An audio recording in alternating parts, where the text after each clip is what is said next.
At its peak, Kenya Airways wasn't just an airline. It was a source of African pride and ambition, winning the title of Africa's leading airline year after year. With a modern fleet, Kenya Airways connected 54 destinations around the world, making it one of the continent's most connected carriers. At one point, it even ranked amongst the most profitable airlines globally, serving millions of passengers and giving a huge boost to Kenya's economy. But today, that success story has taken a sharp turn. The airline now holds the record for the largest corporate losses in Kenyan history, with debts of over 300 billion Kenya shillings. Much of this debt has become part of the national debt, leaving ordinary Kenyans to cover the cost. The people of Kenya have already played their role. They have put 50 billion of their money. Our routes today are not being constructed. What led to this huge decline? How did the pride of Africa become a cautionary tale? In this episode, we'll uncover the entire history of Kenya Airways, from its beginnings through its privatization and its best years, to the problems and allegations that eventually led to its financial troubles. If you enjoyed the video, like and subscribe for more in-depth stories from Kenya. To fully understand the Kenya Airways story, we need to go back to 1977. The East African Community, a partnership between Kenya, Tanzania and Uganda, had just fallen apart. With it, East African Airways, EAA, the airline serving all three countries since 1946, also collapsed. Suddenly, Kenya was left without a national airline.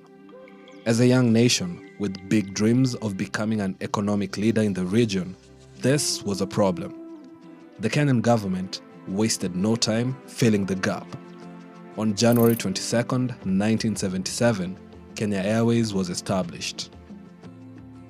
Of the 5,000 EAA employees, about 3,000 were Kenyans, many of whom found new jobs at Kenya Airways. The airline officially launched on February 5, 1977, and just a day later, its first flight, coming from London Heathrow, landed in Nairobi. The landing was greeted by excited Kenyans at the Jomo Kenyatta International Airport.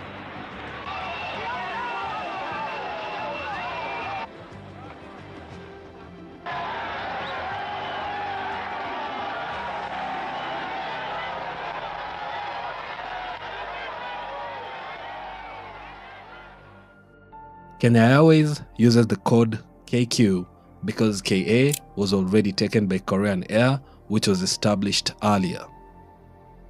On February 1977, the new airline started operations with two Boeing 707s leased from British Midland Airways. Kenya Airways also flew planes that it inherited from EAA, like the Douglas DC-9 and three Fokker F-27s. By late 1977, the fleet grew with three more Boeing 707s. However, starting an airline was the easy part. Making it successful was a different challenge. While Kenya Airways had inherited some assets from EAA, it faced tough competition and had inexperienced management. Initially, the airline focused on domestic routes, connecting Nairobi to cities like Mombasa, Kisumu, and Malindi. Although it was a vital service for Kenyans, the airline struggled financially. By 1980, 3 years after its launch, Kenya Airways had grown. It now employed about 2,000 people and operated a mix of planes including Boeing 707s, Boeing 720s, DC-9s, and Fokker F-27s. It expanded its routes across Africa, Europe, and Asia.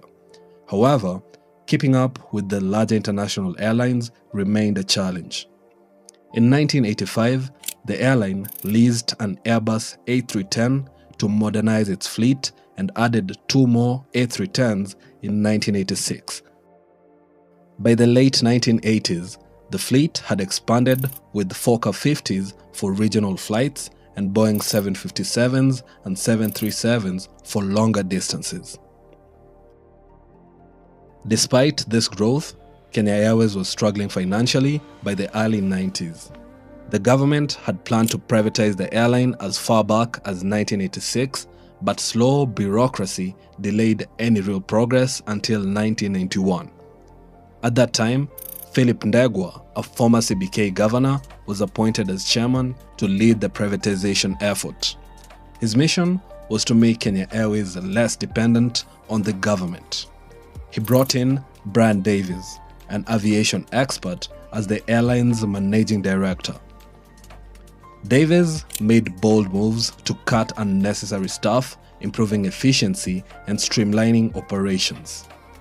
Thanks to these efforts, Kenya Airways reported its very first profit in 1994. By 1995, the airline fully embraced privatization. After lengthy discussions, KLM, Royal Dutch Airlines, bought a 26% stake in Kenya Airways for $26 million in 1996. The Kenyan government held on to 23%, while 51% was sold to the public, raising $70 million. At this time, Isaac Omolo Okero succeeded Philip Ndegwa as the new chairman of Kenya Airways. Okero played a role in guiding the airline through the final stages of privatization, overseeing the historic partnership with KLM. His leadership was instrumental in Kenya Airways' transformation from a government-owned, loss-making entity to a profitable enterprise. Under his stewardship, the airline recorded substantial growth, marking its financial turnaround. Okero's hands-on approach helped position Kenya Airways as one of the most respected airlines in Africa, earning it the African Airline of the Year award multiple times. The partnership with KLM brought valuable technical knowledge, better management, and much-needed capital. This helped Kenya Airways enter a new phase of growth and modernization. In 2003, Titus Naikuni became the CEO of Kenya Airways, launching what was meant to be a transformative era for the airline. Naikuni's goal was to establish KQ as a leader in African aviation by modernizing its fleet and forming strategic partnerships. A significant move was the order of 6 Boeing 787 Dreamliners in 2006, aimed at replacing older planes and improving fuel efficiency, which positioned KQ to compete on a global scale. He also secured important alliances, including code-sharing agreements with airlines like KLM, greatly expanding KQ's route network. Code-sharing agreements allowed airlines to sell their seats on each other's flights as if they were their own, meaning customers could book with KQ but fly KLM. In 2007, Kenya Airways made history by joining the SkyTeam Alliance, becoming the very first African airline to do so. This membership opened up access to hundreds of destinations and enhanced KQ's competitive edge. However, the growth was overshadowed by tragedy.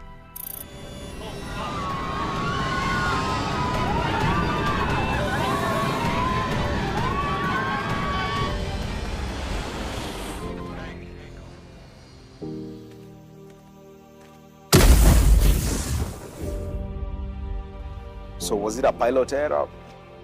From my initial investigation and my initial report, yes, it was a pilot error. But I think years later, I think something came out of it. And yes, the character of the pilot, whose remains I hear have never been found up until now, even the remains of the first officer, was that the pilot was a man who had taken shortcuts in his career. And he was a man who would not get along with his first officer. So maybe that's what led to the crash in Cameroon. And standing there, Sam had so much, I don't know what to use, resentment to KQ.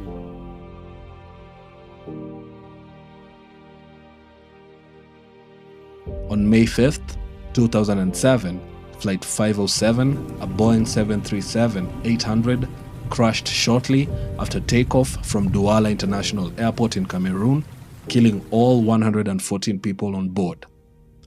This devastating incident raised serious concerns about the airline's safety measures.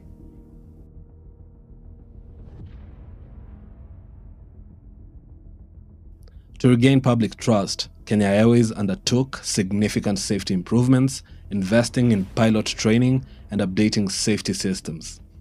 Despite these efforts, issues with the airline's operations began to emerge.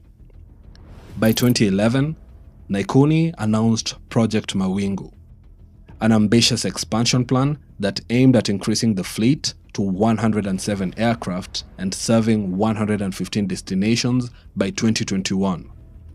This bold vision included orders for more Boeing 787 Dreamliners, Embraer E190s, and Boeing 777-300ERs.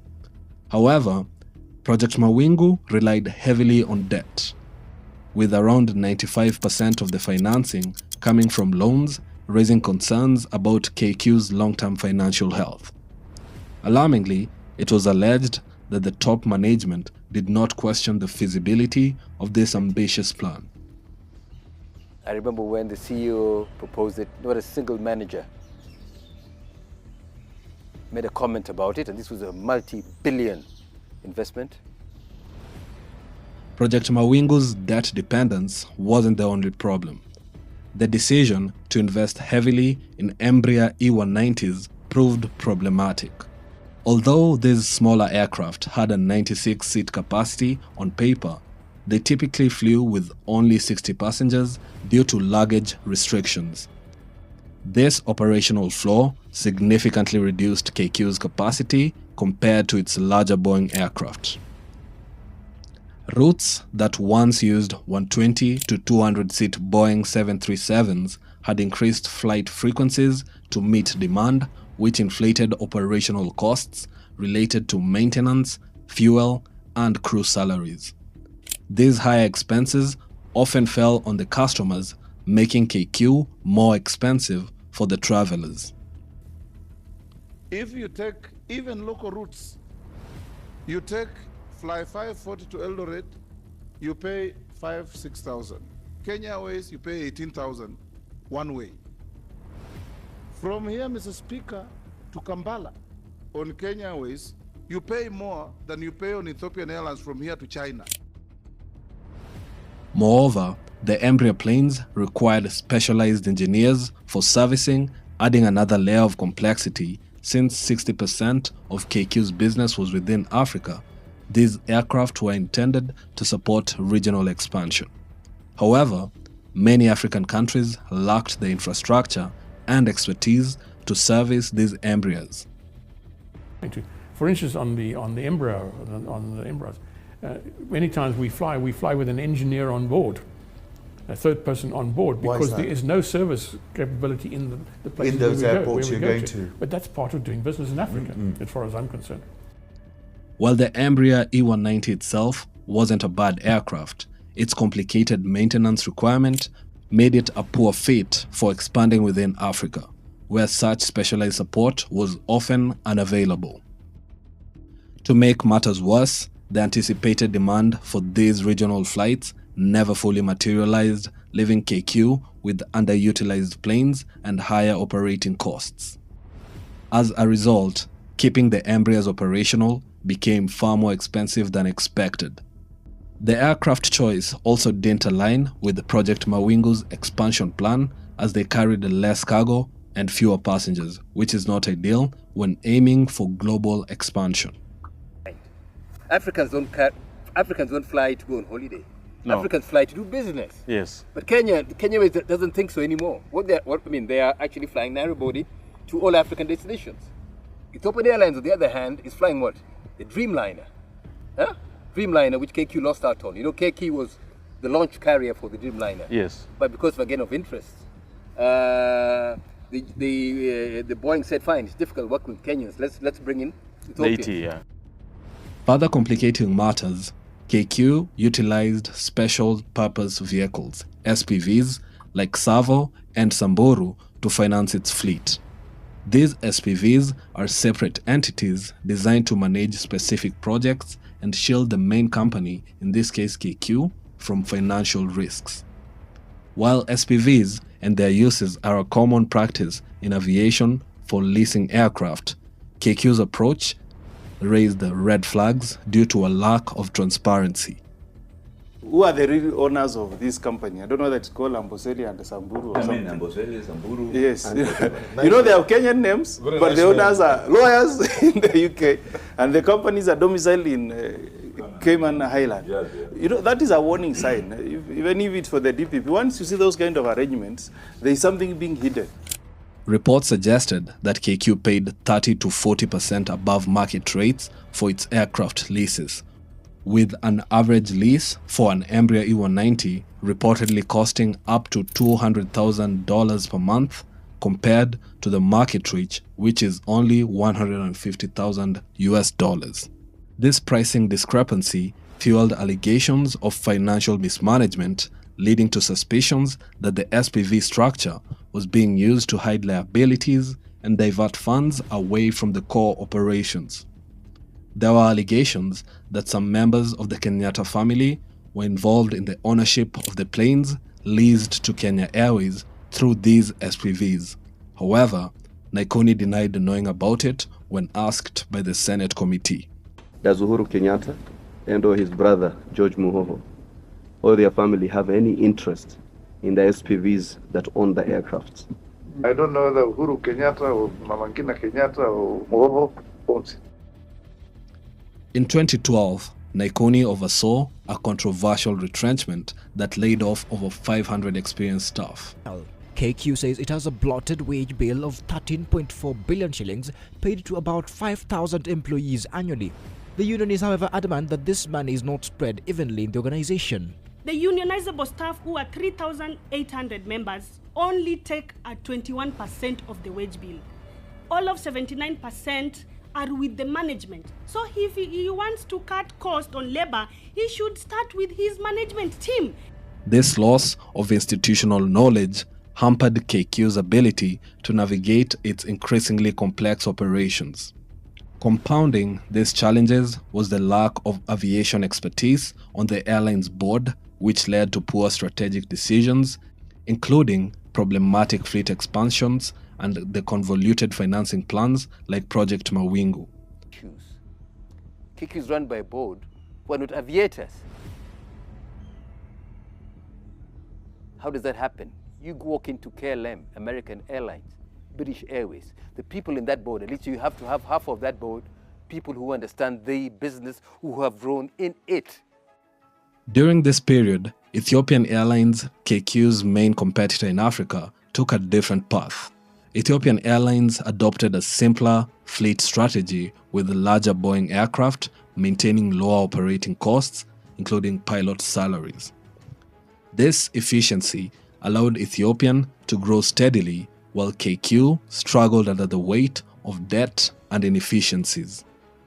Furthermore, Ethiopian became the launch customer for the Dreamliner, as they ordered theirs 1 year earlier than KQ, gaining a competitive edge during delays in KQ's deliveries.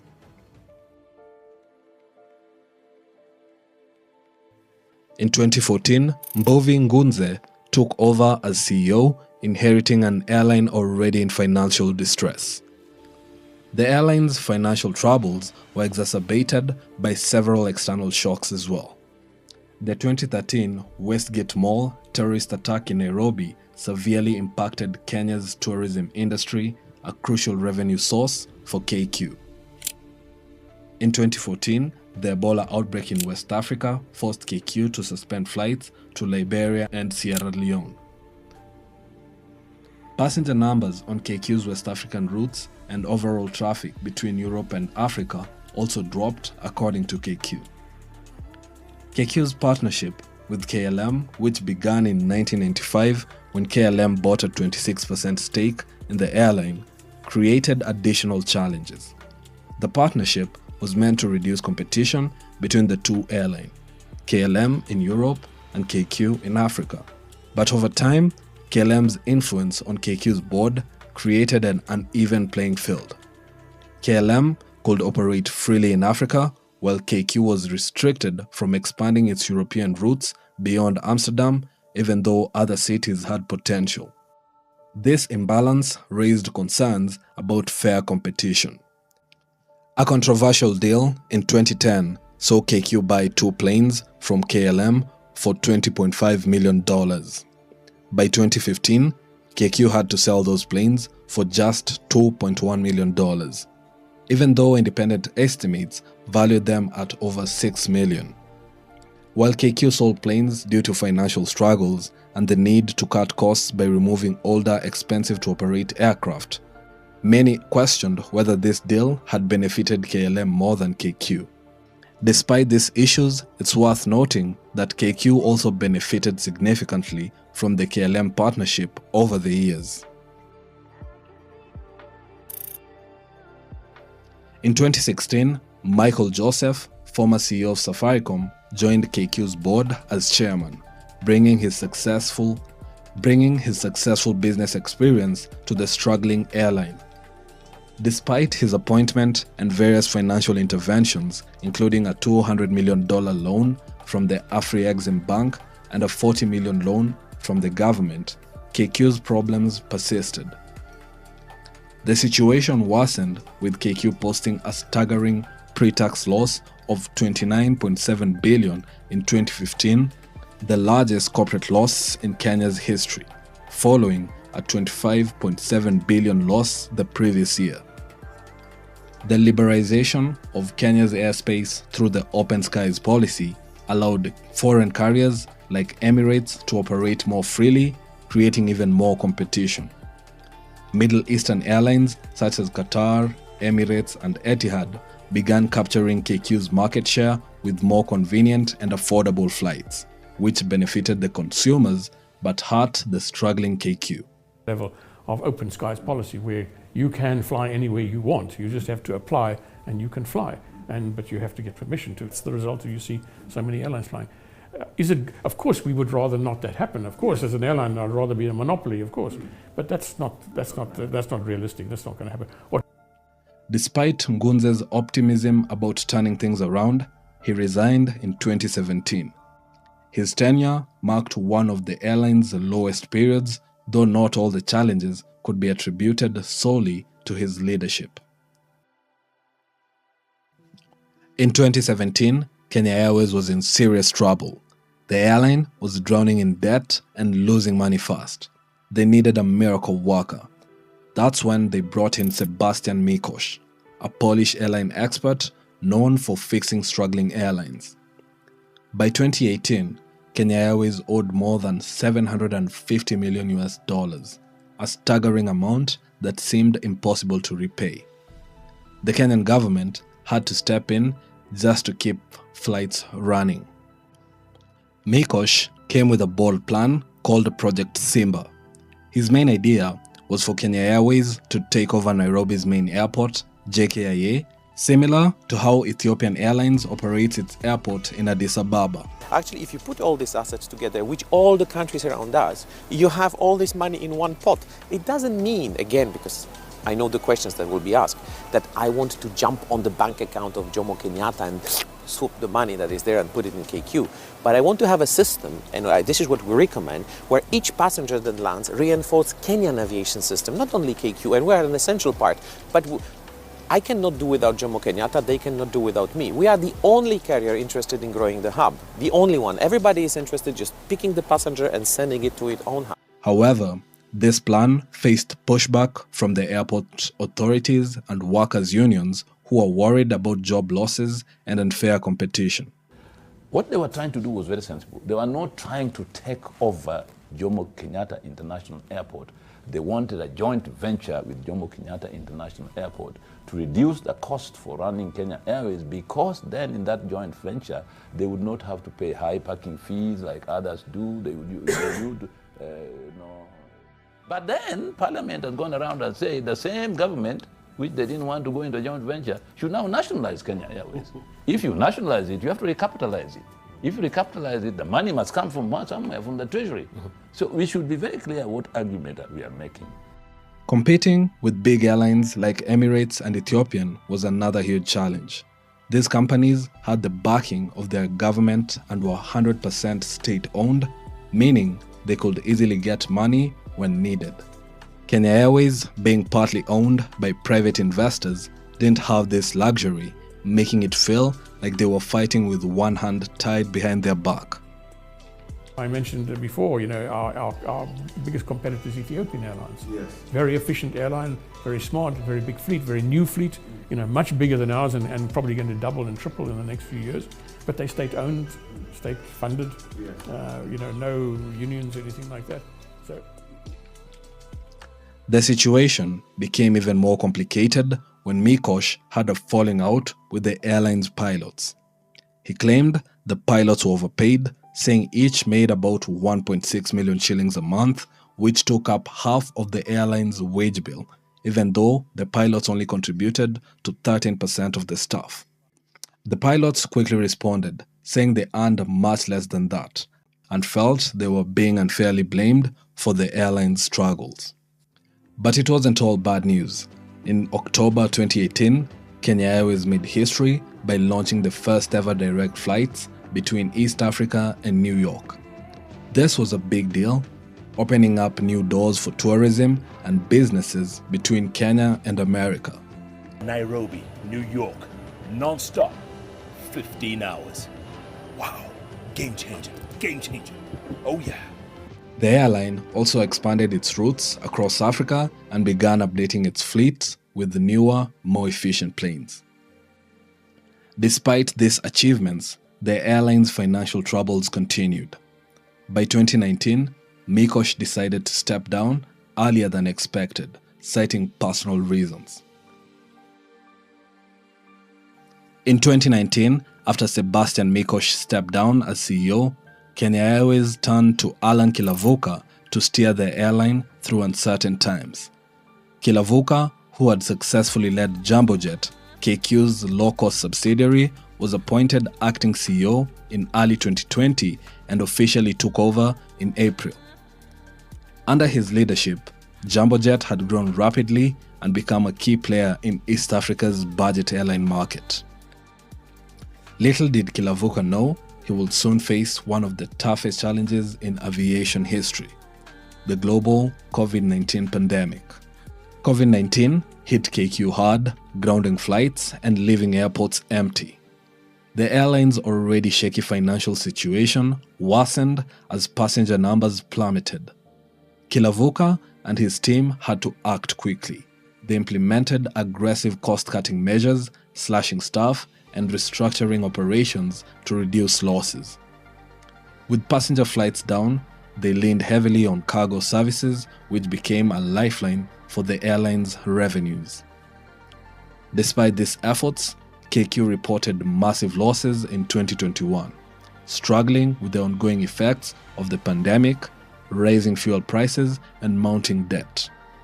To recover, the airline launched a multi-year strategy focused on efficiency, expanding revenue streams, and boosting its cargo business. Additionally, KQ sought government support, explored debt restructuring, and looked for new investment partnerships to stabilize its finances. In 2023, KQ launched Project Kifaru, a bold plan aimed at strict financial discipline, operational efficiency, and long-term sustainability. The airline also ventured into unique projects like a pyro-diesel plant to convert plastic waste into diesel fuel and a water bottling facility, both aimed at cutting operational costs and generating new revenue streams. These efforts started to pay off. By the end of 2023, KQ posted an operating profit of 10.5 billion, a major turnaround from the 5.6 billion loss in the previous year. This marked a significant milestone in the airline's recovery journey. This was the first profit KQ made since Project Mawingu flopped over a decade ago. 2024 brought even better news. For the first time in over a decade, KQ recorded a post-tax profit of 513 million Kenya shillings. The Kenyan government reaffirmed its commitment to supporting KQ. acknowledging the airline's strategic importance. Looking forward, Kilavuka announced that KQ was focusing on a pan-African expansion strategy aiming to establish hubs for KQ in East, West, and Southern Africa. Because we are looking at a three-hub strategy: East Africa, South Africa, And West. and West Africa. So, and investors are quite excited about that prospect, okay? Because you buy into Kenya Airways, you buy into the Pan-African Airline Group discussion. The airline is also actively seeking a strategic equity partner by the end of 2024 to help reduce the debt and secure long-term financial stability. KQ's struggles are rooted in a mix of poor management choices, external factors like COVID-19, and possibly even political interference. Former Deputy President Rigathi Gachagua openly declared that state capture contributed to KQ's troubles.